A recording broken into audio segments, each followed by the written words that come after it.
मुफ्ती साहब, कल साबिक वज़ीर-ए-आज़म, निगरान वज़ीर-ए-आज़म अनवारुल हक काकड़ साहब हमारे प्रोग्राम में थे, बल्कि आपने मुझे उधर खुद बताया कि आप शो वो देख रहे थे, जो उन्होंने बातें की उस तकरीब के दौरान। उन्होंने एक ऐसा जुमला कहा कि उसके बाद मैं सवाल करते हुए मुझे समझ नहीं आ रही थी कि मैं इसके बाद उनसे क्या पूछूं। उन्होंने कहा कि we have failed our children, criminal negligence थी जो कि अब उसका मजीद हमारे पास कोई वो नहीं है, we have to go after them and that's it, enough is enough.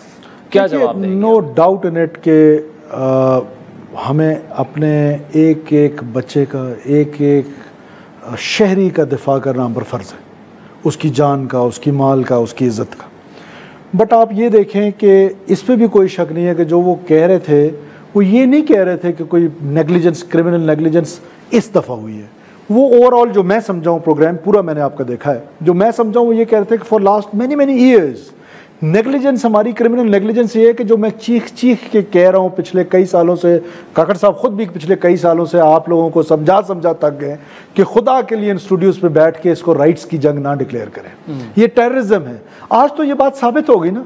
तो वो क्रिमिनल नेग्लिजेंस की बात है कि जो पूरी टेररिज्म है, लेकिन हम ये भी तो नहीं कह सकते ना कि कोई एक मिसिंग पर्सन भी नहीं है और बलूचिस्तान जन्नत है और वहां पे मैं ये नहीं कह रहा। मैं बिल्कुल, मेरा पॉइंट ऑफ व्यू आपको पता है, मेरा पॉइंट ऑफ व्यू आपको पता है, लेकिन we are not there at where we should be. ये एक स्लो प्रोसेस है, जर्नी है। देखिए, माइंड उनके जो पोल्यूटेड हुए हैं उसको, वो मैंने बहुत डिटेल में आपको बताया कि वो पोल्यूशन जो माइंड की हुई है उसको वापस कैसे करना है। We had a plan. अब सवाल ये पैदा होता है कि वो जो नेग्लिजेंस है, वो जो गोल्स हैं, अगर इसको कह दिया जाता है, मैंने कल एक टीवी शो में देखा, कोई एक एंकर कह रहे थे इंटेलिजेंस फेलियर या ये फेलियर। ओ भाई, इंटेलिजेंस ने इधर ऐसी कार्रवाई की कि तुर्बत शहर में 250 किलो मवाद के साथ, 250 किलो एक्सप्लोजिव के साथ गाड़ी पकड़ी गई है। 250 किलो, 250 केजीज। तो दैट मीन्स पूरा शहर उड़ाने का प्लान था। सो इस तरह so and so there are so many ऐसी चीजें जो प्रीएम्प्टिव हुई हैं। 280 plus terrorist killed in only 1 year.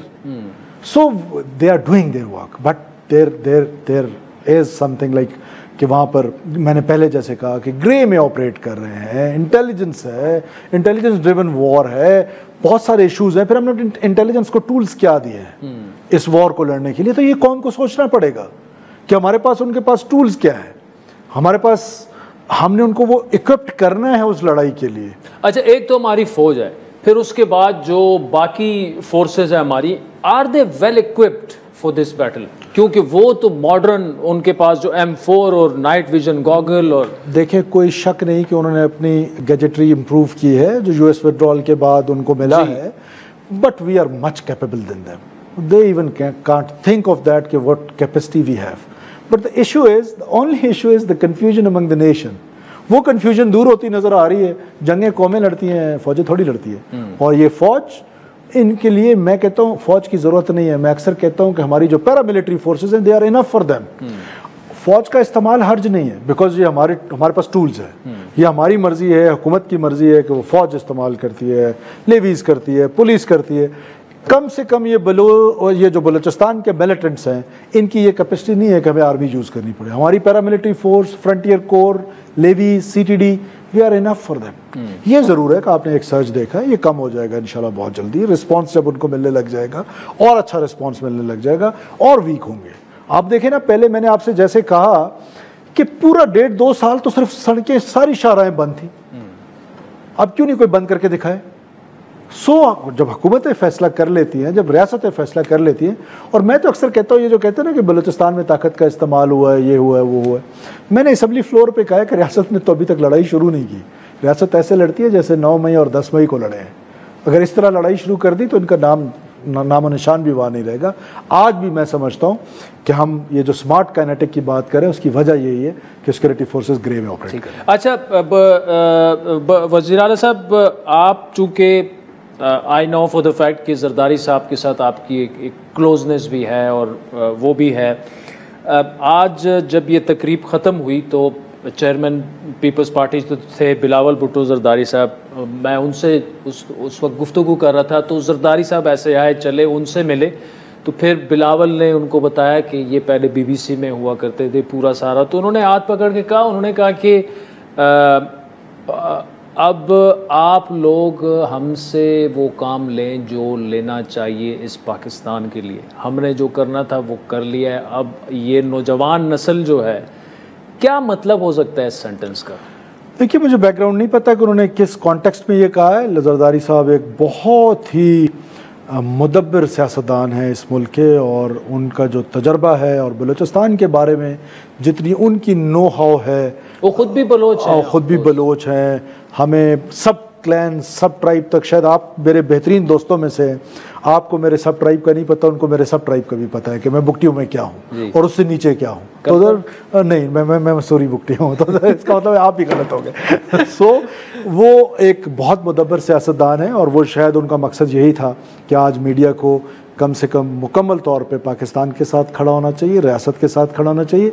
Indian से ये लेसन लर्न करना चाहिए कि हमने हमेशा कंफ्यूज किस्म के लोग रहे हैं, वो अपनी रियासत के बारे में किस तरह। अच्छा, आपकी पीपल्स पार्टी जो है, अभी जरदारी साहब चूंकि बुजुर्ग हैं, बीमार भी अक्सर रहते हैं, फिर उन पे सदारत की जिम्मेदारियां भी हैं, क्या चेयरमैन बिलावल साहब ने जो है वो तकरीबन पार्टी के तमाम मामलात जो हैं वो टेक ओवर कर लिए हैं? क्योंकि एक इम्प्रेशन ये होता था कि फैसले जो हैं वो जरदारी साहब करते हैं। देखें, ये टेक ओवर का वर्ड तो मुनासिब वर्ड नहीं, मतलब chairman he is the chairman, he is the chairman, और पार्टी के डिसीजंस में मुशावरत होती है, उसमें प्रेसिडेंट साहब से मशवरा होता है, उसमें पार्टी की सेंट्रल एग्जीक्यूटिव कमेटी से मशवरा होता है। बीइंग चीफ मिनिस्टर, कितनी दफ़ा ऐसे एवेन्यूज़ आए हैं कि जहाँ पर चेयरमैन ने मुझे ऑन बोर्ड लिया है, मुझे ऑन बोर्ड लेने के बाद फिर उन्होंने प्रेसिडेंट साहब को ऑन बोर्ड लिया। बहुत सारी ऐसी चीज़ों पे मेरा ख्याल है कि पार्टी में एक मुशावरती अमल जो है वो होता है, और जरदारी साहब ज़ाहिर है।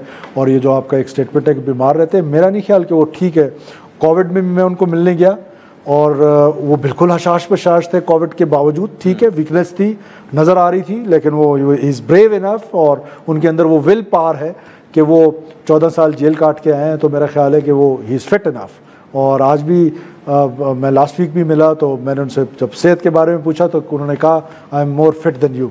तो he is fit, will power है उनकी। वज़ीर आला बलूचिस्तान मीर सरफराज बुख्ती साहब, बहुत बहुत शुक्रिया, आप ऐवान सदर से पर चाय छोड़कर सीधा हमारे स्टूडियो तशरीफ लाए, और मैं 20-25 मिनट बाद में आया। बहुत बहुत शुक्रिया। नाज़रीन, प्रोग्राम के अख्तिताम से पहले ऐवान सदर में जब ये तकरीब हुई, फील्ड मार्शल को आसिम मुनीर को जो एजाज़ से नवाजा गया, उसके बाद मिलिट्री क़यादत से बड़ी कुछ अहम गुफ्तगू हुई, जिसमें एक बात तो ये थी कि हमने उन्हें कहा था कि जवाब देंगे तो दुनिया देखेगी, और हमने जवाब दिया तो दुनिया देखेगी।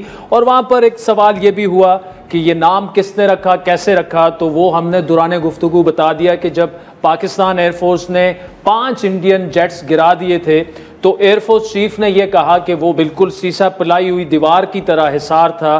तो उसके बाद डिसाइड हुआ कि अब ऑपरेशन बुनियानुल मरसूस इसका नाम रखा जाएगा। और उसके बाद ये भी कि जी ये तो सीज फायर है, आर्जी है। तो फिर जवाब मिलिट्री क़यादत का ये सामने आया कि वो दोबारा नहीं करेंगे। उन्होंने दोबारा करना होता तो वो सीज फायर ना करते। और ये भी कंफर्म हो चुका है कि इंडिया ने पहले वाशिंगटन यानी अमेरिका को, प्रेसिडेंट डोनाल्ड ट्रंप को अप्रोच किया, जिन्होंने पाकिस्तानी क़यादत को अप्रोच किया, और उसके बाद जो है वो सीज फायर जो है वो हुआ। और इसके अलावा चेयरमैन पीपल्स पार्टी बिलावल भुट्टो ने भी वहाँ पर गुफ्तगू की। मेरा उनसे सवाल था कि क्या ये डेलीगेशन जो बाहर जा रहा है ये मुख्तलिफ सिमत में जाएगा, 2 डेलीगेशन होंगे? तो उन्होंने कहा कि अभी इस पर फैसला नहीं हुआ, हो सकता है कि ये डेलीगेशन वाशिंगटन भी जाए, यूरोप भी जाए, हो सकता है ये डेलीगेशन जो है ये स्प्लिट भी हो जाए। लेकिन ख़बर आपको ये देते चलें कि जून के पहले हफ्ते में ये डेलीगेशन जो है बिलावल भुट्टो की सरबराही में अपना जो है वो सिफारती मिशन शुरू करेगा।